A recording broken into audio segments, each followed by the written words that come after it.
In 1966, Batman arrived on the big screen wearing a straight face and a wink at the same time, a contradiction that was entirely deliberate and far more calculated than its bright colors might suggest. The film was born not as a prestige project, but as a clever extension of the television series, rushed into production to capitalize on a cultural moment when Batmania was sweeping America. What appears today as lighthearted camp was, in its time, a carefully engineered response to the anxieties and expectations of a mid-1960s audience, caught between Cold War paranoia and a growing appetite for satire. Adam West was not the first choice for Batman, nor was he the studio's safest bet. He was a working actor with a strong jaw, a resonant voice, and a background in commercials, including one where he played a suave, knowing spy. What sealed his fate was not physicality but tone. West understood that Batman could never acknowledge the absurdity around him. He played the role with absolute sincerity, turning every outrageous situation into a matter of grave civic responsibility. That decision gave the film its unique rhythm, where humor emerges not from jokes, but from unwavering seriousness in the face of nonsense. Without that performance choice, the entire film would collapse into parody. Burt Ward's Robin, often remembered for his breathless enthusiasm, served a deeper narrative purpose. His exaggerated reactions were designed to guide younger viewers while simultaneously reflecting adult anxieties back at them. When Robin panics, it mirrors the public's fear of invisible threats, hidden enemies, and technological dangers. His wide-eyed delivery was not accidental. It was shaped by network standards that demanded clarity, moral certainty, and emotional transparency. Every exclamation carried the unspoken message that danger could be identified, named, and defeated through teamwork and obedience to authority. The villains, united in an unprecedented alliance, were less criminal masterminds than distorted reflections of societal fears. The Joker embodied chaos in an era obsessed with order. The Penguin represented corruption hidden beneath respectability, often disguised as political or institutional power. The Riddler exploited the era's fascination with intellect and puzzles, while Catwoman challenged gender norms by wielding allure as both weapon and disguise. Their alliance made little logical sense, but symbolically it suggested that threats no longer came from a single source. Evil, the film implied, was now collaborative, organized, and theatrical. One of the most famous sequences, involving a bomb that Batman cannot get rid of, was not simply a visual gag. It was a subtle echo of nuclear anxiety. The image of a man desperately searching for a place to safely dispose of an unstoppable explosive resonated deeply with audiences who lived under the constant shadow of atomic catastrophe. The absurdity softened the fear, allowing viewers to laugh at what they could not control in real life. Comedy became a pressure valve, releasing tension through exaggeration. The film's production schedule was brutally fast. Sets were reused, scripts rewritten overnight, and scenes shot with minimal rehearsal. Rather than hide these limitations, the filmmakers leaned into them. Painted backdrops, visible seams, and exaggerated props were embraced as part of the aesthetic. This was not incompetence but strategy. The artificiality created a world where realism was irrelevant, freeing the narrative to operate on symbolic logic rather than physical plausibility. Censorship played an unexpected role in shaping the film's tone. Network standards prohibited excessive violence, sexual tension, or moral ambiguity. As a result, danger was rendered harmless, death became temporary, and consequences were reversible. This constraint forced creativity. Instead of brutality, the film used wordplay. Instead of menace, it used spectacle. The absence of genuine threat allowed the filmmakers to explore ideas about responsibility, authority, and ethics without frightening their audience. The Batcave itself, filled with blinking lights and labeled instruments, reflected a cultural faith in technology. Every machine had a purpose, every problem a mechanical solution. This mirrored a society that believed science could solve anything from crime to space travel. Yet the film subtly undercut that belief. Despite all the gadgets, Batman often relied on judgment, patience, and moral clarity rather than pure technology. The message was clear: tools are only as effective as the values guiding them. Even the film's color palette carried meaning. The explosion of primary colors was a direct response to the widespread adoption of color television. Producers wanted something that would stand out, something that would look vibrant even on early color sets. The result was a visual style that rejected shadows and subtlety. In a decade when cinema was increasingly embracing realism and grit, Batman chose brightness and clarity, positioning itself as a pop art counterstatement. The narration style, omniscient and earnest, reinforced the idea that this was a modern morality play. The voice did not question events, it affirmed them. It treated every development as significant, lending weight to even the most ridiculous moments. This technique invited viewers to accept the film's internal logic, no matter how strange, because it was presented with confidence and authority. Behind the scenes, tensions existed between those who saw the project as satire and those who feared it undermined the character's legacy. Some comic book purists were uneasy, believing Batman should be darker, more serious. Yet the film's success demonstrated that icons survive reinvention. By exaggerating Batman's qualities, the film preserved his relevance at a time when superheroes might otherwise have faded into obscurity. What makes Batman endure is not nostalgia alone, but intention. Every exaggerated gesture, every impossible contraption, every solemn line delivered in the face of absurdity was part of a carefully balanced equation. The film understood its audience, its era, and its limitations. It transformed constraints into style and fear into laughter. Beneath the camp lies a precise commentary on power, responsibility, and the comforting fantasy that order can prevail, provided someone is willing to wear a mask, speak with conviction, and never acknowledge how strange the world has become. The film's relationship with authority is one of its most revealing undercurrents. Batman does not operate in opposition to the police or the government. He functions as their immaculate extension. Commissioner Gordon and Chief O'Hara are not obstacles to be overcome but partners who defer willingly to a masked figure because he represents idealized order. This reflects a 1960s belief in institutional harmony, a vision of society where power structures cooperate seamlessly for the public good. In a decade marked by protests, distrust, and generational fracture, the film offered a comforting fantasy in which authority figures were competent, honest, and unified. This harmony extended to Batman's moral code, which was rigid to the point of ritual. He refuses to break laws even when doing so would be expedient. He lectures Robin on civic duty, taxes, and proper conduct with a seriousness that borders on the ceremonial. These moments were not inserted casually. They were responses to public concern about juvenile delinquency and moral decline. Batman became a pedagogical figure, a fictional father explaining the world in simple, absolute terms. The humor lies not in the message but in the gravity with which it is delivered.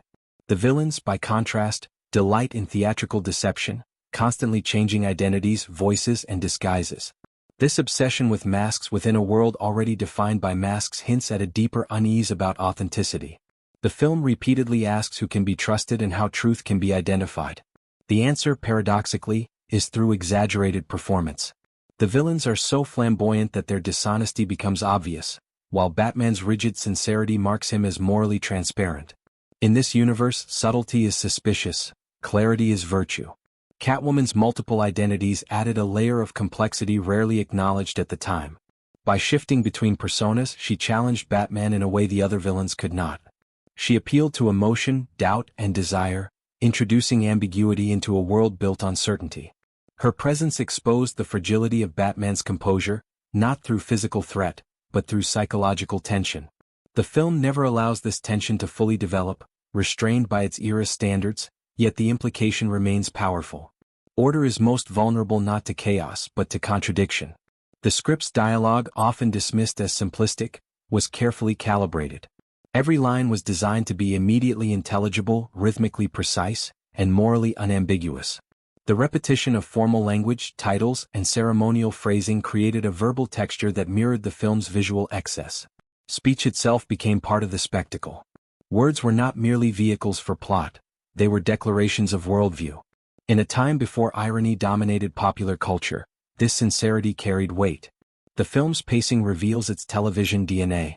Scenes often begin and end abruptly with little transitional material. This was not laziness but necessity, shaped by episodic storytelling and commercial breaks. When translated to cinema, the structure creates a peculiar momentum, a sense of constant escalation without conventional buildup. The audience is carried forward by rhythm rather than suspense, an approach that aligns with the film's refusal to linger on consequences. Music played a crucial role in maintaining this rhythm. The score punctuates action with bold, declarative motifs that leave no room for doubt about emotional intent. There is no ambiguity in the music's cues. Triumph sounds triumphant. Danger sounds theatrical. This clarity reinforced the film's moral architecture, guiding viewers through a world where emotional responses were pre-assigned, leaving little room for confusion. The use of props and gadgets further emphasized this clarity. Every device is labeled, explained, and demonstrated. Nothing is mysterious. Even the most fantastical inventions are presented as logical extensions of scientific progress. This approach demystified technology, presenting it as benevolent and controllable. In an era of rapid technological advancement, the film reassured audiences that innovation, when guided by moral authority, posed no threat. Yet beneath this reassurance lies a subtle tension. The villains also use technology, often repurposing it for selfish or destructive ends. The difference is not in the machines themselves but in intent. The film draws a sharp line between responsible use and abuse, echoing contemporary debates about nuclear power, automation, and surveillance. Technology is neutral, the film suggests. Morality resides in the hands that wield it. The visual framing reinforces this binary. Heroes are often shot in stable, centered compositions, while villains occupy tilted angles, crowded frames, or exaggerated close-ups. This visual language communicates order and disorder without dialogue. It is a silent grammar that speaks directly to the viewer's instincts, reinforcing the film's worldview at a subconscious level. Despite its light tone, the film is meticulous about cause and effect within its own logic. Plans unfold step by step, riddles must be solved precisely, and errors have immediate repercussions. This insistence on procedural accuracy reflects a broader cultural faith in systems and processes.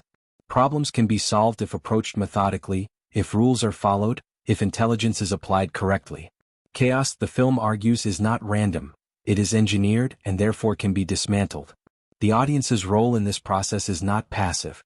Viewers are invited to solve riddles, anticipate traps, and recognize patterns. This engagement transforms spectators into participants, reinforcing the sense that order is a collective effort. Batman does not save the world alone. He models a way of thinking the audience is encouraged to adopt. What endures about the film is this strange blend of innocence and calculation. It is playful without being careless, moralistic without cynicism. It reflects a moment when popular culture still believed in the power of clarity, when heroes could speak plainly and be believed, when evil could be colorful and therefore containable. The film's enduring fascination lies in how openly it declares its values, how confidently it builds a universe where sincerity is strength, and how, beneath the laughter, it preserves a blueprint of how one era wanted the world to make sense. Time has been unexpectedly kind to the film, largely because its artificiality aged better than realism ever could. What once looked cheap or exaggerated gradually transformed into deliberate stylization. As decades passed and cinematic language grew darker and more cynical, Batman began to feel less naive and more self-aware, even prophetic. Long before the term was popularized, the film was operating in a space that modern audiences would recognize as meta, fully conscious of its own iconography while refusing to acknowledge that awareness directly. This tension between awareness and denial is central to the film's lasting power. The characters never break their internal code. No one comments on the absurdity of shark repellent spray or alphabetically labeled buttons. The world functions as if these things are perfectly reasonable. That unwavering commitment is what allows the fantasy to hold. Once a story begins to apologize for itself, it loses authority. Batman never apologizes. It insists. The casting of the villains reveals another layer of intention. These were seasoned character actors, many with backgrounds in classical theater and prestige cinema. They approached their roles with the same seriousness they might bring to Shakespeare or melodrama. Their performances are broad but never careless. Each gesture is precise, each vocal inflection deliberate. This elevates the material, transforming cartoonish figures into operatic archetypes. Evil is not subtle here, it is ceremonial. The Joker's laughter, often described as excessive, was carefully regulated. It arrives at moments of control rather than chaos. He laughs not because things are funny but because he believes he is winning. This reframes the character as a figure of confidence rather than madness, aligning him with a very specific fear of the era, the smiling adversary who believes himself morally superior. In this sense, the Joker is less a clown and more a strategist hiding his certainty behind noise. The Penguin's grotesque mannerisms serve a similar function. His waddling walk and nasal speech exaggerate physical difference into moral signal. While this aspect is uncomfortable to modern eyes, it reflects a time when visual shorthand was considered acceptable narrative economy. The film uses appearance as a moral cue, a practice that reveals more about cultural assumptions than about the characters themselves. This makes the film an unintended historical document, capturing biases as clearly as intentions. Riddles, central to the plot, operate on multiple levels. They are narrative devices, pacing tools, and metaphors for intellectual engagement. The act of solving them reinforces the film's belief in rationality. Even chaos it suggests leaves clues. Even deception follows rules. This worldview aligns with a pre-digital confidence in logic, before information overload blurred the line between signal and noise. Knowledge in Batman is still manageable. The film's treatment of time is also revealing. Urgency is constant, yet deadlines are elastic. Threats loom, but catastrophe is always just avoidable. This creates a sense of perpetual crisis without resolution, mirroring the ongoing tensions of the Cold War. Disaster is imminent, but never final. The world remains intact, allowing the story to continue. This perpetual postponement becomes a psychological comfort, assuring audiences that stability, though fragile, is recoverable. Even the film's humor operates within strict boundaries. There are no improvised jokes, no ad-libbed asides. Comedy emerges from structure, from repetition, from expectation fulfilled in unexpected ways. The straight-faced delivery is not merely a stylistic choice, it is the engine of the humor itself. Laughter arises because the film refuses to acknowledge that it is funny. The audience does the work, completing the circuit. As the decades passed, later interpretations of Batman deliberately moved away from this tone, embracing darkness, trauma, and moral ambiguity. Yet none of those versions fully erased the 1966 film. Instead, they defined themselves against it. The bright colors and moral clarity became a reference point, a baseline from which deviation gained meaning. Without this version, later reinventions would lack contrast. The film also quietly redefined what a superhero movie could be. At a time when the genre had little cinematic credibility, Batman demonstrated that spectacle did not require realism. It could thrive on exaggeration, rhythm, and symbolic logic. This lesson would be forgotten and rediscovered repeatedly over the following decades, resurfacing whenever filmmakers sought to break free from the weight of seriousness. Audience reception over time tells its own story. Children of the 1960s laughed without irony. Adults smiled knowingly, appreciating the satire. Later generations oscillated between mockery and admiration before settling into appreciation. This evolution mirrors broader shifts in cultural literacy, as viewers became more comfortable with layered storytelling and tonal complexity. Batman did not change, the audience did. The film's refusal to modernize is precisely what allows it to endure. It remains fixed in its moment, unapologetically reflective of its values, fears, and hopes. It does not attempt relevance, it achieves it through honesty. By presenting a world governed by clear rules, absolute morality, and theatrical conflict, it offers a snapshot of a cultural mindset that no longer exists, yet still resonates. What emerges from this careful balance of sincerity and exaggeration is not a joke stretched too far, but a vision executed with discipline. The film knows exactly what it is doing even when it appears not to. That confidence, that refusal to blink, is what transforms novelty into legacy. Beneath the painted sets and exaggerated performances lies a film acutely aware of the power of tone, the necessity of conviction, and the strange comfort of a world where problems can be named, faced, and resolved before the final chord fades. The legacy of the film becomes most apparent when examining how carefully it protects its own internal ethics. Batman never questions his mission, never doubts the righteousness of his role, and never allows personal emotion to override civic responsibility. This rigidity, often misread as stiffness, is the film's philosophical backbone. It reflects a worldview in which moral certainty is not only possible but necessary. In an age when moral authority was increasingly contested, the film offered a reassuring figure who embodied clarity without apology. Even Bruce Wayne's personal life is deliberately flattened. Romance exists only as a complication to duty, never as an alternative to it. When emotion threatens to interfere, it is gently but firmly dismissed. This choice reinforces the idea that personal sacrifice is the price of order. The mask is not a burden in this universe. It is a privilege, a symbol of self-denial in service of something greater. The film does not romanticize inner conflict. It resolves it through discipline. This disciplined approach extends to the film's visual repetition. Motifs recur with near mathematical precision. Ladders, bat symbols, uniforms, ceremonial entrances. These repetitions are not decorative. They function as reassurance. In a chaotic world, repetition signals stability. The audience learns to trust the pattern, to find comfort in the familiar. This is storytelling as ritual, reinforcing belief through recurrence.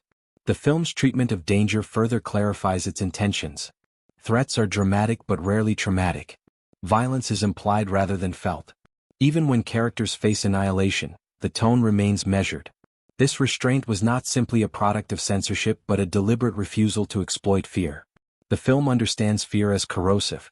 It chooses instead to dramatize peril without indulging it, maintaining a careful emotional distance that preserves its sense of order. This emotional control also shapes the film's ending logic, where restoration matters more than transformation. The world returns to balance not because it has evolved, but because it has been corrected. There is no promise of change, only reassurance of continuity. This cyclical structure mirrors television storytelling, but it also reflects a deeper cultural desire for repair rather than reinvention. Problems are solved so that normalcy can resume. What makes this approach fascinating in retrospect is how rare it has become. Modern narratives often prioritize disruption, ambiguity, and unresolved tension. Batman stands as a reminder of a time when popular storytelling believed resolution was not dishonest, but necessary. It trusted that audiences wanted closure, not complication. This trust gives the film its calm authority. The film's influence can be traced not only through later Batman adaptations, but through the broader language of pop culture.